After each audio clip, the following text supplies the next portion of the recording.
Assalamualaikum warahmatullahi wabarakatuh.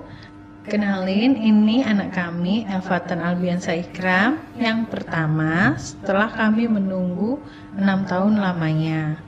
Jadi, anak kami ini lahir dengan kondisi SMA atau spinal muscular atrophy, yaitu kelemahan pada otot sarafnya, termasuk di tipe 1 karena sejak lahir. Waktu itu kita tidak tahu sama sekali kalau dia mengidap tentang SMA ini. Ketawanya justru waktu usia 5 bulan, ketika dia sama sekali tidak ada reaksi atau pertumbuhan seperti anak normal lainnya yang usia 5 bulan, seperti memainkan tangannya, memasukkan tangannya ke mulut, atau bermain dengan benda-benda di sekitarnya. Jadi dari kecil Elfatan ini lebih banyak tidur dan juga nggak aktif daripada minum ASI di saya atau menyusui. Dan kita bantu pakai botol karena L ini sukar sekali minum ASInya. Dan waktu itu ketawanya di usia 5 bulan karena dia tidak ada progres seperti anak normal lainnya yang memegang tangannya, saling memegang tangannya atau benda-benda di sekitar, memasukkan tangan ke mulutnya atau memasukkan benda-benda di sekitar, tertarik dengan mainan. Dia hanya melihat, tertawa, ya dia tersenyum, tertawa, tapi tidak ada respon yang lebih dari itu. Dan karena kita sudah di warning oleh orang tua kita pergi ke dokter anak waktu itu. Dari dokter anak disarankan untuk ke dokter tumbuh kembang karena waktu itu anak saya didiagnosa cerebral palsy karena tidak ada aktifannya itu tadi. Setelah kita ke dokter tumbuh kembang, sama dokter tumbuh kembang disarankan untuk terapi, jadi di fisioterapi untuk memancing agar dia bisa aktif. Dan sampai saat ini memang belum ada obatnya atau apapun yang membantu untuk dia bisa seperti anak normal lainnya. Elfatan ini bisa duduk sendiri, tapi tetap dengan bantuan kita pada saat usia 1 tahun. Jadi di saat anak-anak normal lainnya dia belajar merangkak atau belajar berjalan, kalau Elfatan sedang belajar duduk. Dan waktu itu tetap fisioterapi berjalan. Lalu waktu itu kita juga dari dokter tumbuh kembang dirujuk untuk dia cek CKP, tes EMG, dan ini sering banget kita sampai bolak-balik rawat inap. Saat rawat inap itu sampai pernah didiagnosa dokter kemungkinan itu jantungnya dia, karena dia sering banget berkeringat tangannya itu. Kita juga sempat mendatangi dokter jantung anak dan alhamdulillah setelah dicek dan rekam jantung semuanya normal. Jadi dokter jantung anak karena melihat kondisi L yang berat badannya pun juga kurang, karena waktu itu dia makannya juga susah, kita disarankan untuk ke dokter nutrisi anak. Dan waktu di dokter nutrisi anak kita dikasih jadwal teratur untuk Elfatan makan, minum susu dan lain sebagainya. Tapi saat itu tidak ada perkembangan yang signifikan, meskipun juga sudah dibantu dengan susu penambah berat badan yang sangat tinggi protein, karena menurut dokter nutrisi anak tersebut, Elfatan ini kekurangan protein yang sangat banyak sekali, jadi dia mengalami malnutrisi.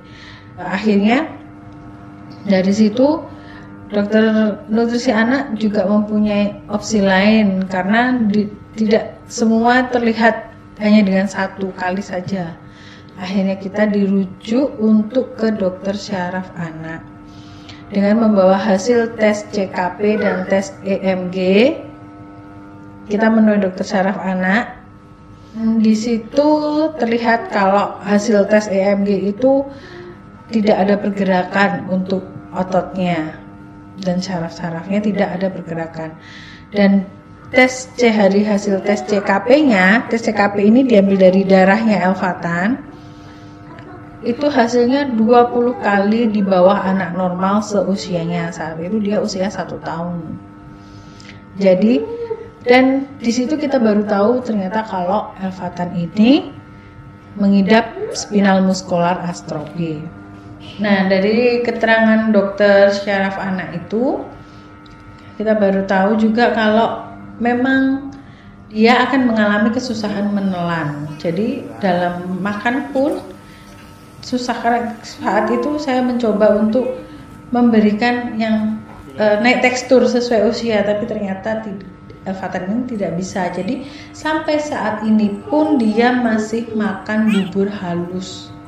Kita juga nggak bisa memaksakan dia untuk makan cepat atau seperti apa. Jadi kalau memang dari dokter harus dibatasi 30 menit. Jadi saya menyesuaikan porsi itu supaya habis sebelum 30 menit.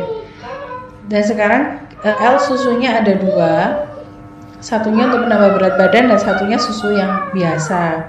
Karena memang itu opsi lain untuk tetap harus menaikkan berat badan Elfatan ini.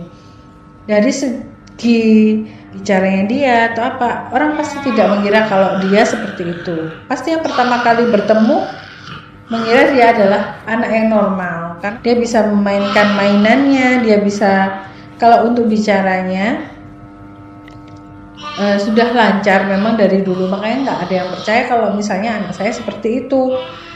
Jadi tangannya lemas sekali, dia nggak bisa untuk mengangkat tangan seperti ini. Nah, ini langsung jatuh. Kalau anak normal pasti seperti kita pun kita akan bisa mengangkat tangan seperti ini, sedangkan Elfatan dia akan jatuh. Begitupun juga kakinya, tidak ada kekuatan sama sekali sampai sekarang. Jadi memang fisioterapi satu-satunya jalan untuk dia bisa menggerakkan tubuhnya, melatih dia supaya dia bisa aktif meskipun tidak bisa seperti anak normal lainnya. Dia udah bisa sekarang, pintar membaca doa. Bismillahirrahmanirrahim.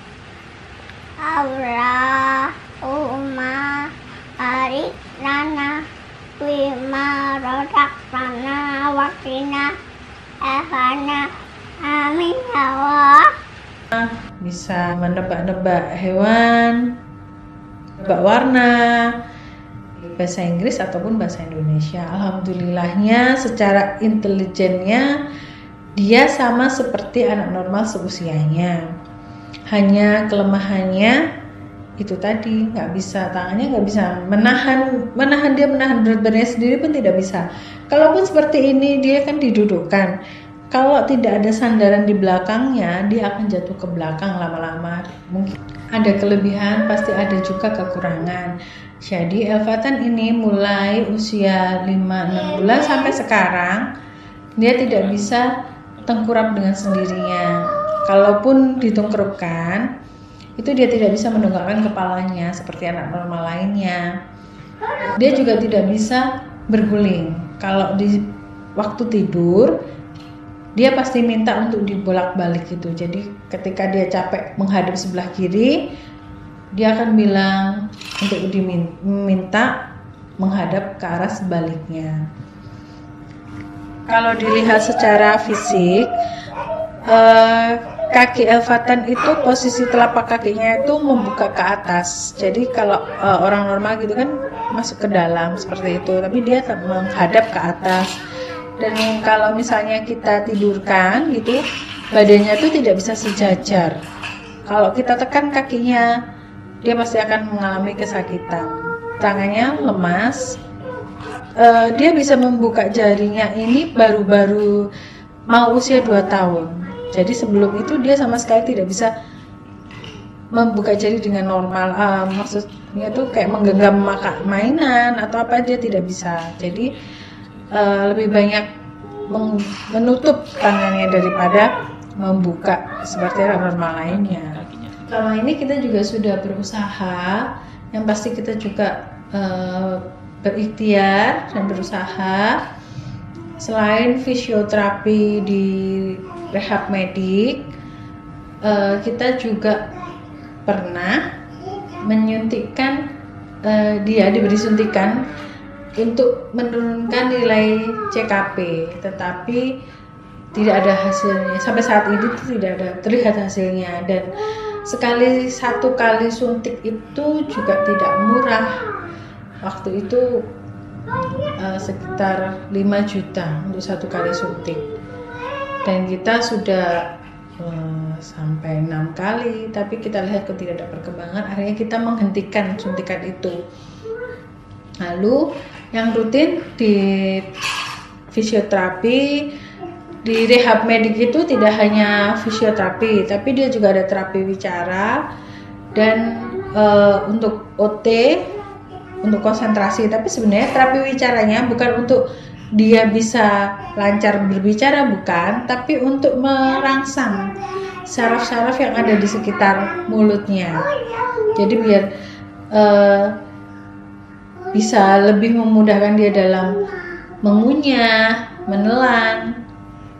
Yang OT itu atau untuk ke konsentrasi bukan untuk dia seperti konsentrasi yang lainnya, tapi untuk memancing dia supaya dia aktif bergerak. Karena di dalam situ saya pernah masuk, itu isinya banyak sekali mainan dan dia sangat senang sekali di sana. Jadi tidak merasa itu suatu beban untuk dia, dan dia pun sangat senang. Kalau kita istilahkan, kita selalu bilang ke dia, ayo kita hari ini sekolah, biar dia mengerti gitu. Jadi bukan suatu beban, bukan suatu yang membuat dia kayak semacam paksaan gitu. Jadi kita membuat dia biar enjoy, biar dia bisa menikmati ini untuk kebaikannya dia juga, dan melatih apa yang bisa membuat dia aktif seperti anak-anak lainnya. Jadi jangan lupa tetap berusaha dan berikhtiar, dan selalu sayangi anak-anak kita. Sampai di sini dulu semuanya. Assalamualaikum warahmatullahi wabarakatuh. Dadah. Dadah.